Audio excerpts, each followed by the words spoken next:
Begin standing in mountain pose. Transfer your body weight onto your left foot. Place your hands on your hips and glide your right foot behind you with your big toe pointing towards the floor. Lift from your lower back and curve into a lower back bend with your hips tilting forward. Bend your right knee and raise your heel into the air. Guide the heel towards your right buttock and clasp the back of your ankle with your right hand. Lift your right leg backwards, allowing your thigh to become parallel to the floor and your shin to be vertical. Draw your right hip forward to align your torso frontwards. Raise your left arm and let it lead the body forwards as you bend towards the floor.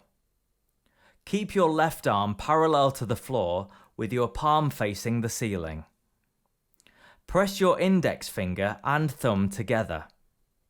To release the posture, take your right leg back to standing and your arms back to your sides. Repeat to the opposite side.